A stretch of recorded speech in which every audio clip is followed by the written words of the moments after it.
Apa hukum membaca surah Yasin 3 kali dan sholat nisfu Sya'ban? Lalu apa keistimewaan malam nisfu Sya'ban dan tuntunan apa yang disunnahkan? Ini banyak muslimin memang yang menyalahgunakan ya, dalil-dalil.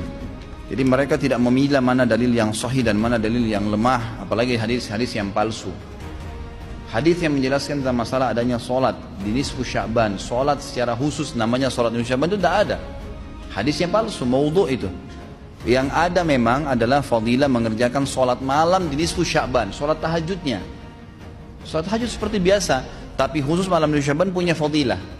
Karena disebutkan dalam sebuah riwayat yang sahih bahwasanya Aisyah radhiyallahu anha pernah mendapatkan giliran nginapnya Nabi SAW di rumahnya. Terbangun tengah malam, dia melihat Nabi SAW tidak ada di sebelahnya. Maka Aisyah radhiyallahu anha terbawa rasa cemburu. Dia memakai bajunya kemudian mengelilingi rumah-rumah Nabi yang lain. Ya, istri Nabi yang lain takut Nabi ada di sana gitu. Diketukin satu-satu ternyata nggak ada. Lalu Aisyah tergopoh-gopoh pergi ke masjid mendapatkan Nabi SAW sedang sholat. Begitu Nabi SAW lihat Aisyah lagi ngos-ngosan jalan gitu kan, kena buru-buru. Kata Nabi SAW, wahai Aisyah, kau cemburu lagi? Ini adalah malam nisfu Sya'ban. Artinya saya sholat malam ini karena ini adalah nisfu Sya'ban. Ini hadis yang sahih gitu kan. Dan memang dianjurkan oleh para ulama, mereka mendirikan sholat malam di malam nisfu Sya'ban itu sholat tahajudnya. Tiada sholat khusus namanya malam nisfu Sya'ban. Di siang harinya dianjurkan seseorang berpuasa. Karena Nabi SAW memang memperbanyak puasa. Terlebih lagi nisfu Sya'ban itu ya kenanya malamnya itu berarti puasa tanggal 14. Kalaupun nisfu Sya'bannya malam hari ke-15. Dan kita tahu ada puasa Iyamul Bid. Ada 13, 14 dan 15. Itu kita dianjurkan puasa 3 hari.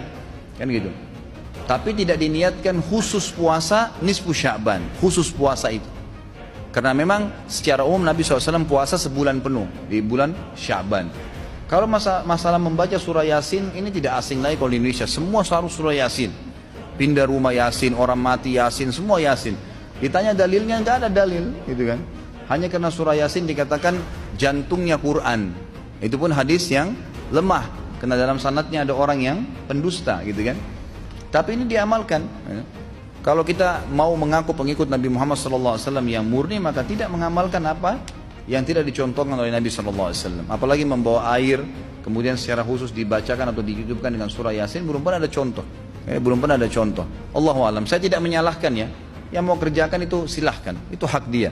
Tapi saya pribadi menyarankan, apalagi jemaah yang ikut dengan pengajian saya atau yang mendengarkan ceramah kita, murnikan ibadah kembali kepada Nabi SAW.